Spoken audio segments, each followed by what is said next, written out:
타라 파커 포크가 적은 연애와 결혼의 과학이라는 책에 보면 유익하고 재미있고 우리 가정이 어떤가 그 진실된 모습, 현실을 잘 보여주고 있습니다. 결혼을 한다고 해서 행복지수가 높아지는 것은 아니라고 본다고 합니다. 행복한 사람이 결혼한다는 겁니다. 그래서 결혼한 사람과 결혼하지 않는 사람의 행복지수를 보면 결혼한 사람이 높은데 그건 결혼 때문은 아니라는 겁니다. 행복하기 때문에 결혼할 수 있었다는 겁니다. 그래서 행복이 결혼을 보장하지 않는다. 그래서 배우자에게 행복을 기대하지 마라. 행복지수는 아주 일정하다. 그래서 순간 행복하다가 다시 원래 자기가 갖고 있는 그 고유한 행복지수로 다시 내려온답니다. 그래서 행복을 추구하는 사람은요, 아주 불행한 사람이 될 수밖에 없습니다. 차라리 충성과 헌신과 순종을 추구해야지 행복은 다시 제자리에 내려온다는 거예요. 기질과 관련이 많이 있기 때문이라는 거예요. 그래서 인간이 갖는 스트레스 10개가 있는데 제일 많이 받는 것 중에 그 중에 직장의 해고보다 높은 스트레스 주는 것이 결혼이라는 거예요. 안 믿으시는 거예요. 잘 살고 계시는 겁니다. 갈등. 재미있는 통계가 또 이게 나옵니다. 부부간의 갈등은 70% 이상은 해결되지 않는다는 거예요. 그냥 갖고 가는 거예요. 그리고 대부분 해결되지 않는 70%의 갈등은 뭐냐면 처음부터 있었던 갈등이다. 시간이 지난다고 해결되지 않아요. 주님께 맡겨야 되는 거예요. 갈등을 완전히 해결하는 건 그건 불가능하다는 거예요. 물론 주님께 맡겨라는 말은 안 나옵니다. 여기에 충성과 헌신도 좋다는 말은 안 나옵니다. 그러나 이 책은 과학을 알면 사랑과 연애가 쉽다는 겁니다. 과학적으로 우리가 몰라가지고 오해할 때가 많이 있다는 겁니다. 그리고 갈등은 데이터를 뽑아보면 70% 이상은 해결이 안 된 채로 남아있대요. 돈 문제, 부부 갈등의 제일 큰 게 돈 문제라고. 액수가 문제가 아니라 가치관, 우선순위. 그래서 어떻게 기다려야 되는 거예요. 기도해야 되는 거예요. 가치관이 바뀌면 아무것도 아닌 거예요. 근데 그게 해결이 안 되니까 그게 서로 갈등이 일어나는 거죠. 근데 해결이 그렇게 그냥 안 된다는 거예요. 부부싸움. 여러분 자주 부부싸움 하는 분 전혀 염려할 필요가 없답니다. 부부싸움은 자주 하냐 안 하냐가 중요한 게 아니라 어떻게 싸우냐가 중요하답니다. 어떻게 싸우냐.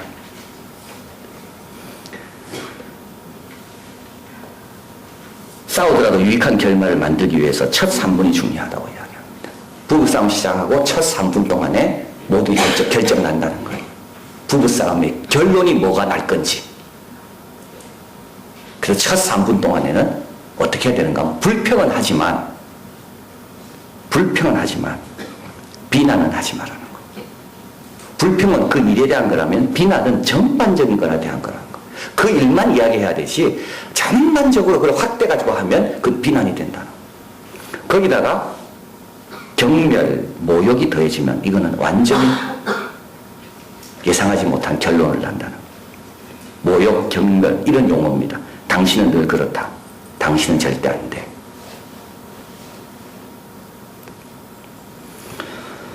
그리고 참 이 내용은 맞는 것 같아요. 가사를 공평하게 분담하는 것은 행복한 결혼 생활의 중요한 요인이라고 하는데도 남자들이 가사 노동을 회피하는데 이것은 왜 그러냐? 이건 여자들이 주도권을 놓지 않기 때문이라는 거예요. 여성의 주도권이라는 건 뭐냐면 계속 간섭하는 거예요. 맡기고 가만히 있으면 되는데 이걸 가리켜서 모성적 문지기 이론이라고 말합니다.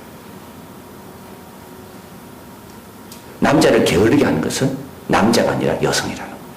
여러분 집에서도 아이를 게으르게 하는 것은 아이가 아니라 부모라는 거예요. 맡기고 자기 방식대로 한 걸 인정해주면 아이들이 더 열심히 할 건데 그 주도권을 끝까지 엄마가 갖고 올라요. 끝까지 엄마. 그러니까 아이들이 어떻게 됩니까? 한 번 도왔다가는 안 돕는 거예요. 이제부터 주도권을 놓으시게 바랍니다. 여러분 한번 가만히 보십시오. 가정에서 남자들이 잘하는 가정은 특징이 있습니다. 여성이 주도권을 별로 안 칩니다. 여성들이 주도권을 쥐는 가정일수록 남자들이 일 안 합니다. 그 일 안 하는 남자는 다른 여자 만났으면 아마 일 잘할 거예요. 그래서 남편을 더 게으르게 하는 건 누구냐면 여성이라는 거예요. 주도권을 못 놓는다는 거예요.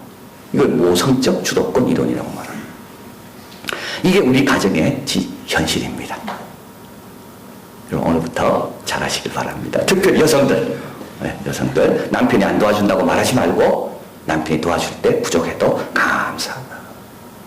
어떻게 이런 기발한 생각을 했는가. 그죠? 감사하다 이러면요 더 잘하게 됩니다. 우리 예수님의 가정은 어땠을까요? 우리 가정은 70% 갈등을 안고 살아가고 싸움할 때 불평만 하면 되는데 부족해서 불평뿐만 아니라 경멸도 하기도 하고 모독도 주기도 하고. 근데 예수님의 가정은 어땠을까요? 우리 예수님은 사역이 절정에 오르죠. 문둥병자 고치고 손 마른 자 고치시고 중풍병자 고치고 소문이 나고, 그래서 오늘 본문에 의하면 식사할 겨를도 없이 사람들이 막 몰려옵니다. 그리고 그 앞에 보면 예수님 12제자를 부르시고 이제 사역은 정상궤도에 올랐습니다. 그런데 예수님 마음에 늘 힘든 부분이 있습니다. 그건 예수님의 가족입니다. 오늘 본문에 보면 문 밖에 서 있다, 밖에서 부른다는 말이 2번이나 나옵니다. 이들은 안 들어와요. 다른 사람은 다 예수님 곁에 있는데 이들은 들어오지 않아요. 예수님의 가르침을 그렇게 받고 싶어서 다른 사람들은 천장을 뚫고도 내려오는데 예수님의 가족은 들어오지도 않아요. 문 밖에 있어요, 문 밖에. 그리고 예수님을 불러 나오라고 이야기합니다.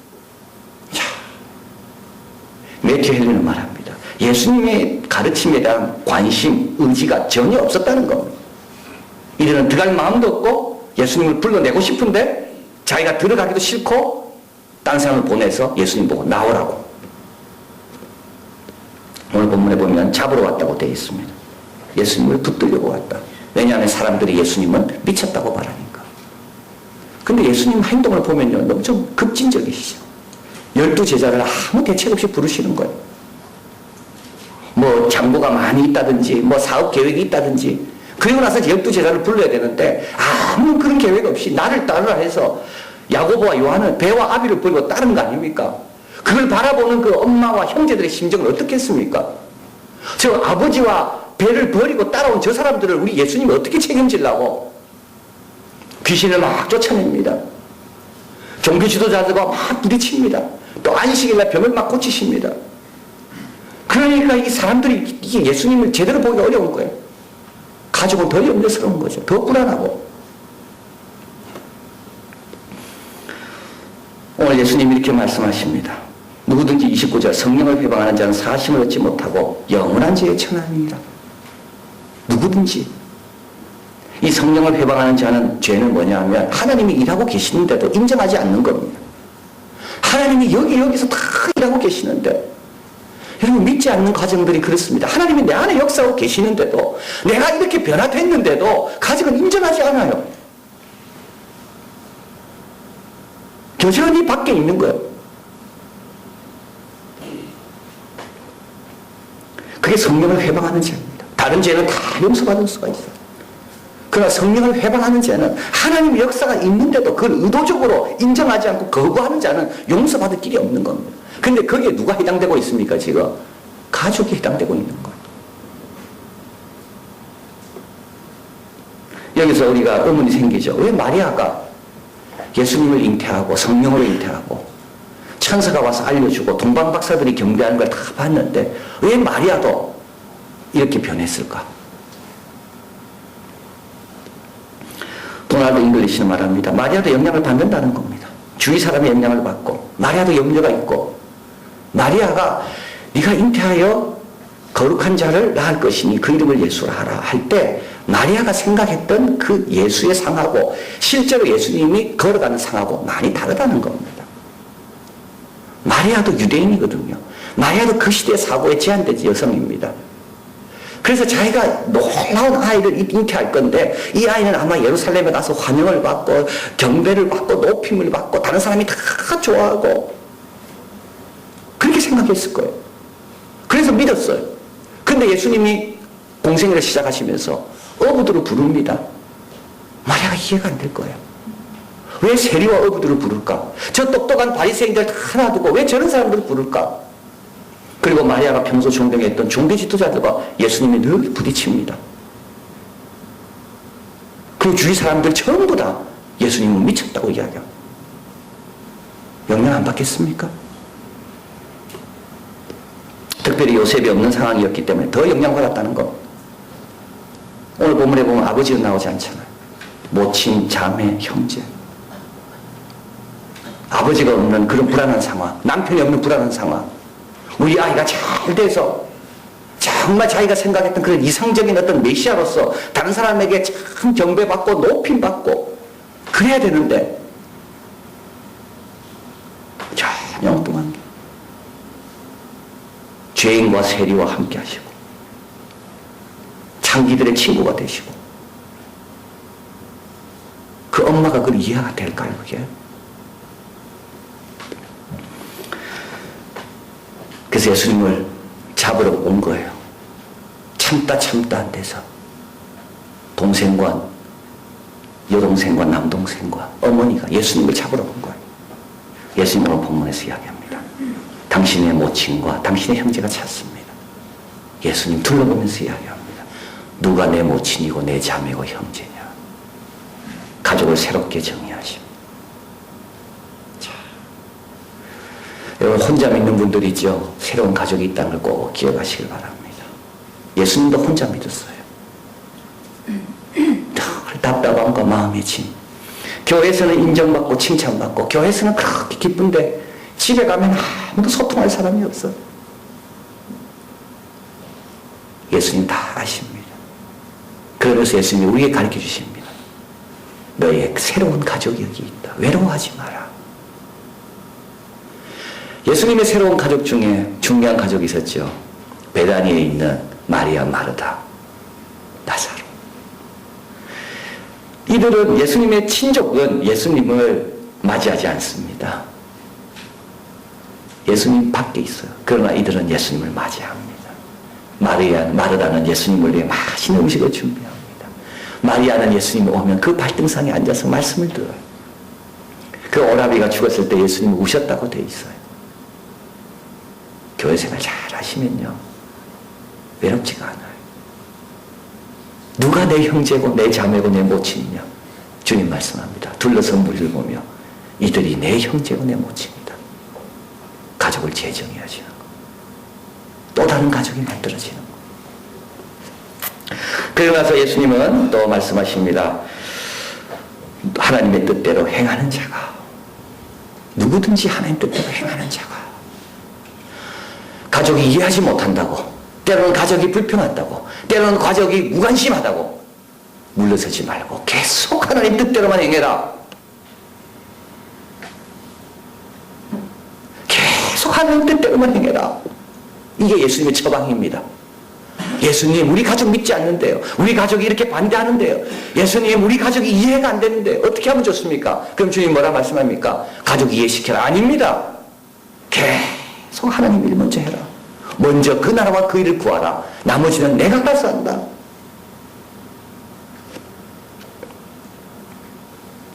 누가복음 14장 26절 앞에 있습니까? 같이 있습니다.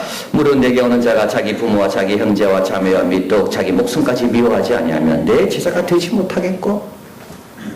왜 미워한다는 말 썼을까요? 가족을 떨쳐버린 건 너무 힘든 겁니다. 자기 생명을 떨쳐버리는 것보다 더 힘든 것이 자기 가족이에요. 가족이 힘들다 하면 어떻게 하겠어요? 참아야지.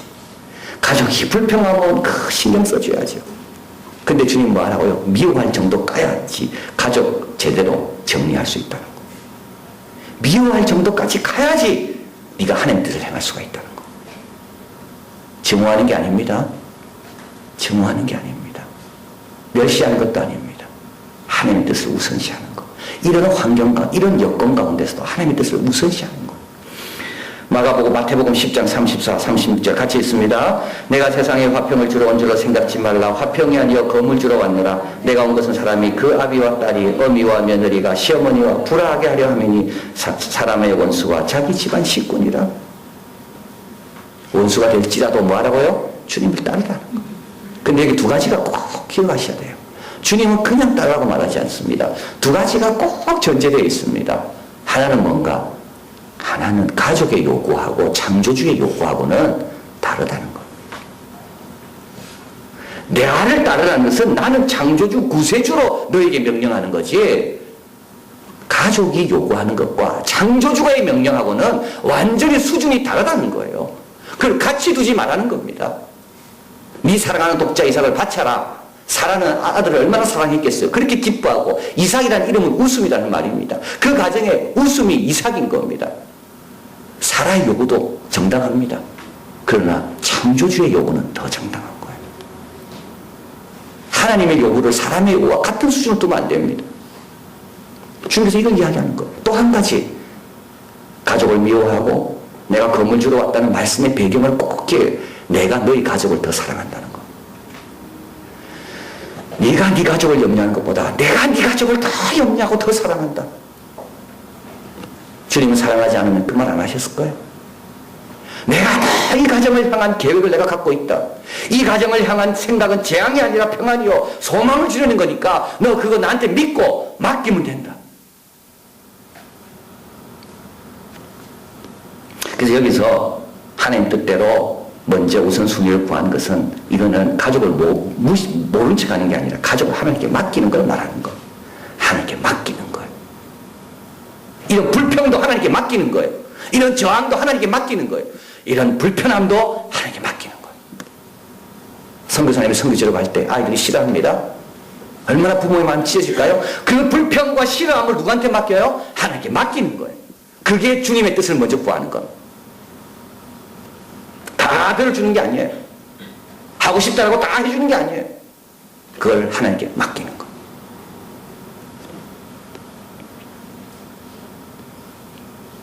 스펄전 목사님의 표현에 빌리면 상처나 쓴뿌리 없이 온유하게, 그러나 어떤 의문이나 주저함 없이 주님의 인도하신 대로 따라. 뭐 가족 미워서 그런 게 아닙니다. 상처나 쓴뿌리 없이 온유한 가운데, 그러나 단호하게. 그래서 하나님께 맡긴다는 말은 뭐겠습니까? 인간적 관계에서 안전을 찾기보다 하나님 안에서 모험을 감당하는 겁니다. 인간적인 관계 안에서 안전을 찾기보다 불평 들어주면 안전하겠죠. 싫어하는 거 안 하면 안전할 겁니다. 그러나 주님은 그걸 원치 않습니다. 하나님 안에서 모험을 감당해봐라. 내 뜻대로 한번 해봐라. 내 말씀대로 한번 선택하며 결정해봐라. 아브라함처럼 갈 바를 알지 못하지만 한번 나가봐라. 모험을 감당해라. 바로 이 말이에요. 그리고 예수님은 당신의 친족이 찾습니다. 이때 예수님은 누가 내 가족이냐? 여기 있는 이들이 내 가족이다. 하나님 뜻대로 행하는 자가 내 가족이다. 하나님의 뜻이 가족보다 중요하다. 그분은 우리 가족을 나보다 더 사랑하는 분이고, 더 생각이 많으신 분이고, 더 사랑하신.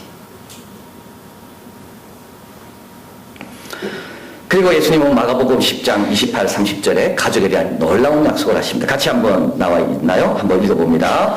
내가 진실로 너희에게 이르노니 나와 복음을 위하여 집이나 형제나 자매나 어미나 아비나 자식이나 전토를 벌인 자는 금세에 있어 집과 형제와 자매와 모친과 자식과 전토를 100배나 받되 핍박을 겸하여 받고 내세의 영생을 받지 못할 자가 없느니라. 몇 배 받는다고요? 100배 받습니다. 주님 약속하십니다. 그러나 뭐와 겸하여 받는다고요? 핍박을 겸하여 받는 겁니다. 100배를 받고 싶습니까? 그럼 먼저 뭘 받아야 됩니까? 핍박을 감당해야 되는 거예요. 전토는 뭡니까? 자녀에게 물려줄 유산인 겁니다. 주님을 위해서 한다고 물려줄 게 하나도 없어요. 근데 주님께서 걱정하지 마라. 네 자녀 하는 일에 내가 100배의 복을 주서 네 자녀가 네한테 받은 거에 100배의 효과를 낼 수 있도록 내가 축복할 거니까. 부모가 100배가 된다는 말은 뭘까요? 우리 자녀가 100배가 된다는 100배의 축복은 뭡니까? 보통 자녀가 줄 수 있는 기쁨보다 100배의 기쁨을 나에게 준다는 말이에요. 보통 어머니가 누리는 축복보다 100배의 축복을 우리 부모가 누리게 된다는 말이에요.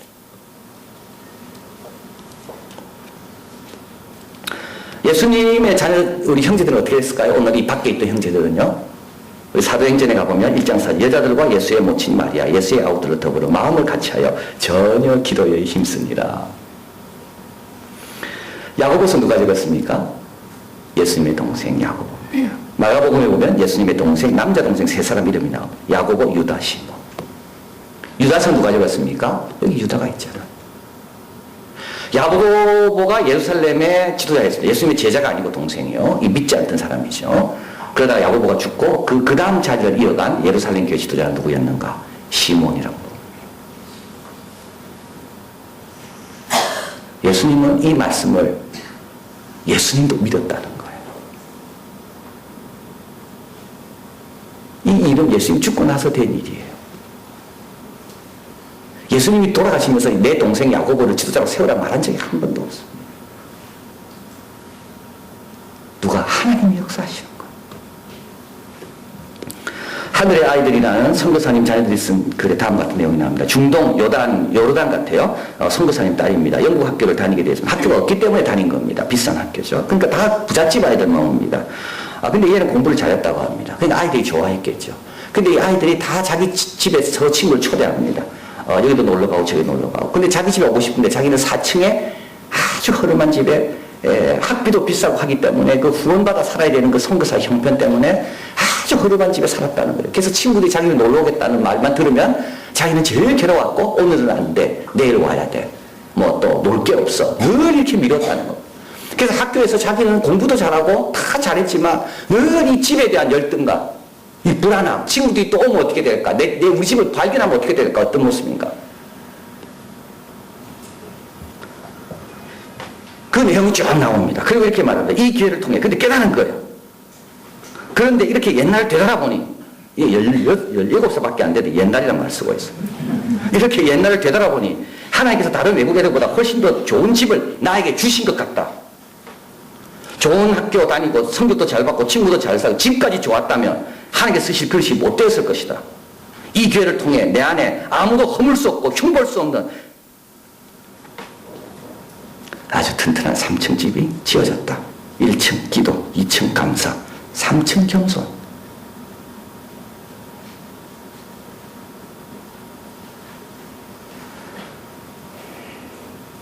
이제 겨우 16. 하은이 집이 곧 언젠가는 63빌딩이 될 거다. 이 누가 깨닫게 해주신 겁니까? 부모가요? 아닙니다. 부모는 힘들었을 거예요. 자녀가 불평할 때마다. 왜 우리는 여기 살아야 되냐고. 친구도 못 데려오고 친구한테 말도 못하는 이 집에 내가 왜 살아야 되냐고. 근데 부모가 왜 거기 삽니까? 하나님 일을 위해서요. 근데 때가 되니까 이 아이가 깨닫는 거 아니에요. 1층은 감사, 1층은 기도, 2층은 감사, 3층은 겸손. 누구도 흉볼 수 없고 누구도 허물 수 없는 최고의 집이 나에게 있다.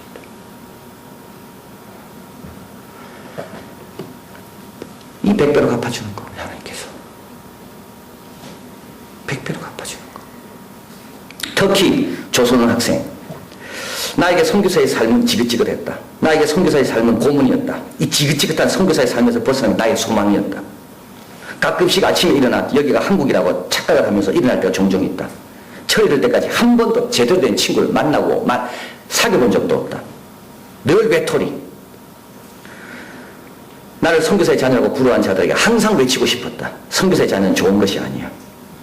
항상 이상한 시선을 받아야 하고 얼마나 불편한지. 제대로 밖에서 놀지 못하고 사람과 대화할 수도 없고. 선교사의 자녀는 축복이 아니야. 고생이야.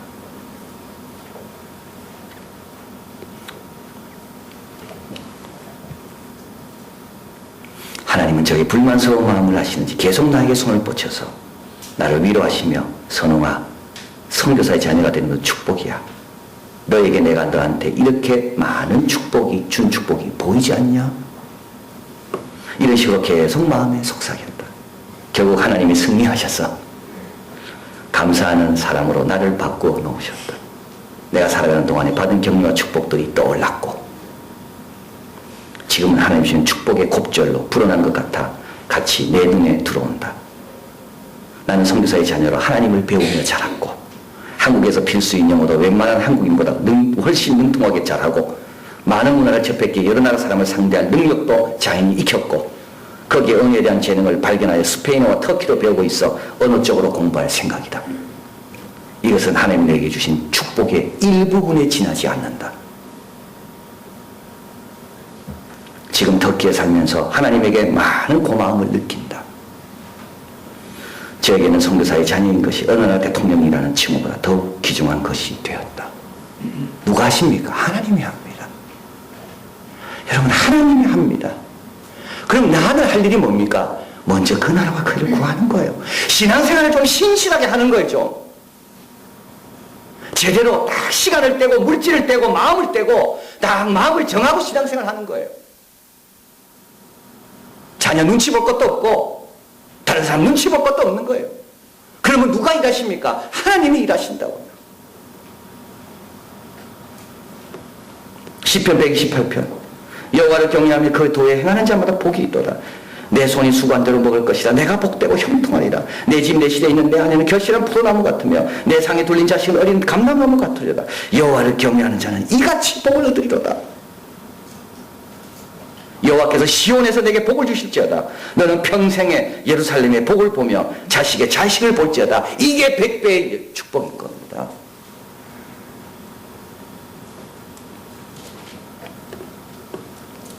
핍박을 경하여 받는 걸 두려워하면 안 됩니다.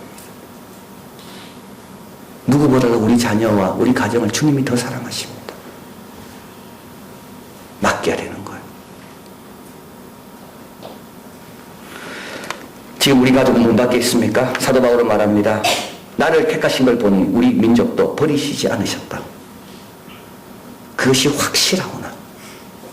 이 민족을 버리지 않은 이유가 확실한데 나를 택하신 걸 보니 확실하구나. 문 밖에 있습니까? 아닙니다. 여러분을 통하여 하나님이 그들도 함께 택하신 겁니다. 내가 할 일은 뭡니까?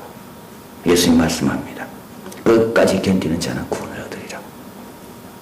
불평과 염려와 무관심과 거기에 흔들리지 마시고 불렀던 찬송처럼 세상 풍조는 나날이 바뀌어도 나는 내 믿음 지키리니 정령 그 꿈이 이루어져. 주님의 그 꿈 100배의 축복. 오늘 말씀 꼭 기억하시고 우리 예수님 뭐라고 해결해 주시나 처방이 뭔가 그거 붙들고 잘 감당해서 100배의 축복으로 열매 맺는 우리 모두 되기를 바랍니다.